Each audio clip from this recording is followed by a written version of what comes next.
కాసేపట్లో ఇబ్రహీంపట్నం చేరుకోనున్నారు వైఎస్ఆర్సీపీ అధినేత వైఎస్ జగన్మోహన్ రెడ్డి. మరికొన్ని క్షణాల్లోనే ఇబ్రహీంపట్నం జంక్షన్ వైపు వైఎస్ జగన్మోహన్ రెడ్డి కాన్వాయ్ వెళ్లనుంది. చూస్తున్నాం, ప్రజాభిమానం వెత్తుతోంది. ఇబ్రహీంపట్నం రోడ్లపైన వైఎస్ఆర్ కాంగ్రెస్ పార్టీ జెండాలు రెపరెపలాడడం కనిపిస్తోంది. మాజీ మంత్రి జోగి రమేష్ నివాసానికి వెళ్తున్నారు వైఎస్ జగన్మోహన్ రెడ్డి. జోగి రమేష్ ను ఆయన కుటుంబ సభ్యులను ఓదార్చనున్నారు. వారికి పార్టీ తరపున భరోసా ఇవ్వబోతున్నారు వైఎస్ జగన్మోహన్ రెడ్డి. ఇదే ఇబ్రహీంపట్నం వీధుల్లో కరెక్ట్ గా 6 రోజుల క్రితం టీడీపీ గూండాలు విధ్వంసం సృష్టించారు. మాజీ మంత్రి జోగి రమేష్ ఇంటిపైన పెట్రోల్ బాంబులు విసిరారు, దాడి చేశారు. ఈ దాడి జరిగిన సమయంలో జోగి రమేష్ కుటుంబ సభ్యులు ఆయన ఇంట్లోనే ఉన్నారు. ఓ కేసు నిమిత్తం తిరుపతి వెళ్లారు.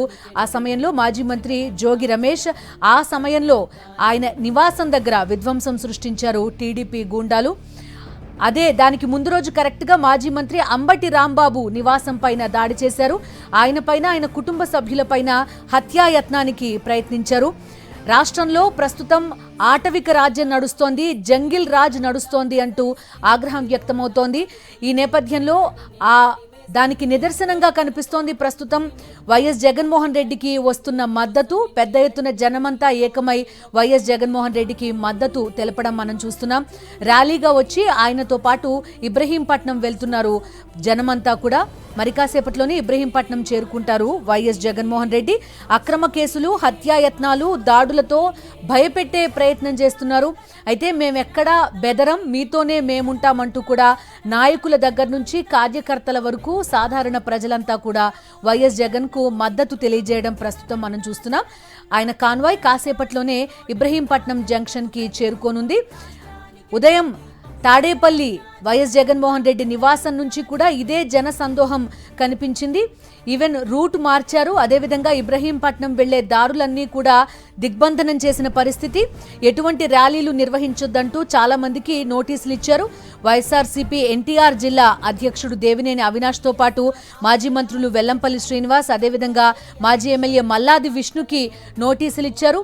అటు కార్యకర్తలు, మండల స్థాయి నుంచి గ్రామ స్థాయి కార్యకర్తలు, నాయకులు ఎవరిని కూడా బెదిరించారు. అటువైపుకి వెళ్లొద్దు, ఈ ర్యాలీలో పాల్గొనొద్దు, అదేవిధంగా జోగి రమేష్ నివాసం వరకు వెళ్లొద్దు అంటూ కూడా నోటీసులు ఇచ్చిన పరిస్థితి. అయినప్పటికీ కూడా పోలీస్ వలయం మొత్తాన్ని దాటుకుంటూ పెద్ద ఎత్తున వైఎస్ఆర్సీపీ నాయకులు, కార్యకర్తలతో పాటు జనమంతా వైఎస్ జగన్మోహన్ రెడ్డితో వెళ్లడం మనకి కనిపిస్తోంది. పోలీసు వలయాలని లెక్క చేయడం లేదు ఎక్కడా కూడా వైఎస్ఆర్సీపీకి సంబంధించిన కార్యకర్తలు, ప్రజలు. ప్రస్తుతం చూస్తున్నాం, ఇబ్రహీంపట్నం సర్కిల్ చేరుకోబోతోంది వైఎస్ జగన్మోహన్ రెడ్డి కాన్వాయ్. మరి కాసేపట్లోనే జోగి రమేష్ కుటుంబ సభ్యుల్ని పరామర్శించబోతున్నారు వైఎస్ జగన్మోహన్ రెడ్డి.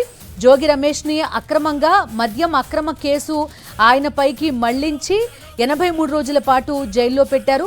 మాజీ మంత్రులందరిపైన ఏదో రకంగా అక్రమ కేసులు నమోదు చేయడం మనం చూస్తున్నాం. సాధారణ కార్యకర్తలైతే కొంతమందిని చంపేస్తున్న పరిస్థితులు కూడా రాష్ట్రంలో కనిపిస్తోంది. జంగిల్ రాజ్ కి వ్యతిరేకంగా పోరాడుతున్నారు వైఎస్ జగన్మోహన్ రెడ్డి. అటు మాజీ మంత్రులు వైఎస్ఆర్సీపీ నాయకులకు భరోసా కల్పిస్తున్నారు. వారి నివాసాలకు వెళ్లి వాళ్ళ కుటుంబ సభ్యులతో మాట్లాడి ధైర్యం చెప్పారు.